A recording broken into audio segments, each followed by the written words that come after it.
Once again, number 26 millimeter.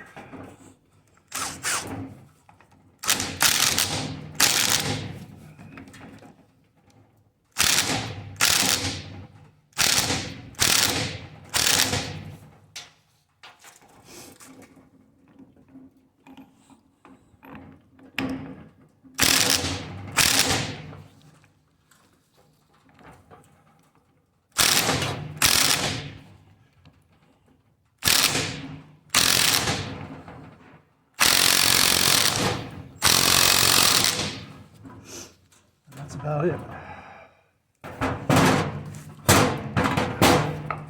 Make sure it still spins freely, and we're looking good.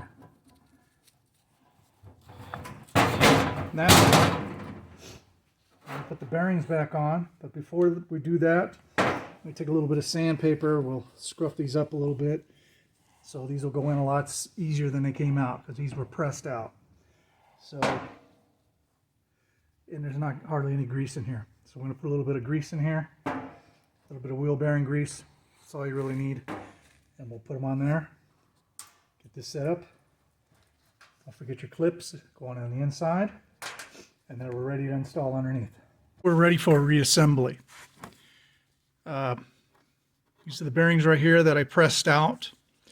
So what we're going to do is take a little sandpaper, rough up the edges here, go around the edges of this too, and then take a little bit of sandpaper to the inside of this as well. You know, I'm just using some old sandpaper. It doesn't have to be anything special. You know, this is just from working on the Corvette over there. So anyways, that's what we're going to do. And then I went ahead and get a little bit of wheel bearing grease. I just put a little dab on each one of these. So you don't have to worry about greasing it when you get it back up there. Or if you want to buy some new bearings, new U-joint, that's fine too. Luckily all the bearings in this stayed put. All the little needle bearings inside of there, there's needle bearings inside of there. They all stuck. So none of them came out. So we lucked out there. And they're in good condition. So just put a little bit of grease, wheel bearing grease in there, and you're good to go. So I'm going to go ahead and sand this up right here, and then we're going to start reassembling. Just a quick little tutorial. Roll up your sandpaper and just go in and out. It'll start getting nice and clean in there. You don't want to take too much off, of course, but it's not going to hurt anything. All right, here we go.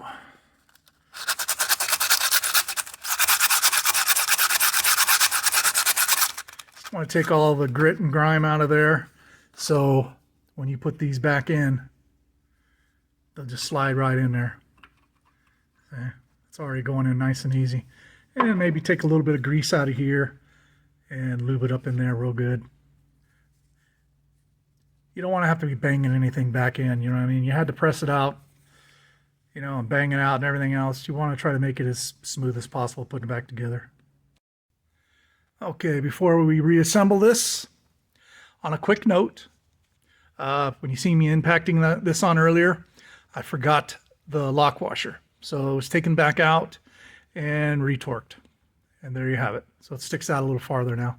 So it's right where it's supposed to be. Okay. And we're getting ready to attach this. Okay, we got the assembly together. You gotta make sure, let's turn the light on here. Gotta make sure and get those clips in there. Make sure they're all the way in there. You can see that it's tucked up in there. It's kind of a pain. What I used was C-clamp. And I just clamped it right in there. Squeezed it right in. It was a little bit, I actually broke my C-clamp, but I finally got it in there. And actually at the end I took a socket, put it on there and banged the rest of it in. because I was able to get one clip on, and then the other one had a little too tight. So I had to keep banging it in with a socket, and I finally gave it a little bit. It might have been because of the grease I put in there, because the grease is kind of oozing out now. But that's okay. I'd rather have too much grease in there than not enough. So this is nice and ready to go back in. So I'm going to go underneath there in a few minutes here, and I'll show you how I do it. Okay, we're up underneath. There's a carriage bearing. Rests on those two. It's not on there all the way, of course, because we're going to have to feed that into that. And it's just a spline gear, once again, so it goes in pretty easy. And once you get it in there, you're going to push it forward, and then this right here will line up. And then we'll go on this side here, and this right here bolts up to that.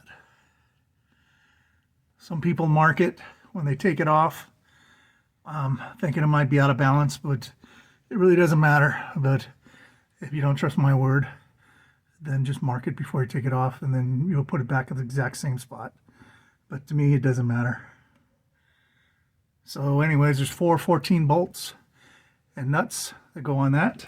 That's right there. And up here, there's 2 more 14 bolts and nuts. Actually, there's no nuts, just 14 bolts that go up in there. And there's a bushing in between. And I'll have to, that's those right there. And just pay attention how you take it off so you know how to put it back on. And that's about it. I'm going to start fighting this thing in here. It shouldn't be that hard. And then when it's all done, I'll show you the finished product. There's the bolts, 14 millimeter. Torque them down pretty tight. That's actually a square nut. And they lock in place. So you don't need to put a wrench on there. You just crank on these. And it's kind of weird because normally you would think you'd put a lock washer on the end of the nut, but you don't. You have to put the lock washer by the bolt and put it in there. It's kind of weird, but if you put the lock washer in the back, the square nuts won't seat correctly. So anyways, here's the drive line. Yeah, there's the carriage bearing, and slide it right on in there. If you had any leaks when you pulled this out, that would be the good time to replace the seal. And that just pops out as well. But this one was really clean, so no need for that. So we're just about done underneath there. I just got to bolt these down. But other than that, we're done underneath there. So that's how you put it together. And it's pretty much reverse of how to take it out. This part right here is what was damaged. So this part from Kia, if you order it from Kia, you're several $100s, maybe even $300. But if you look right, I got this from a company called Anchor, and you can get a really good price on that. And that's how you do it. You guys have a good day. If you got any questions, leave it in the comments and I'll try to answer them. Thank you.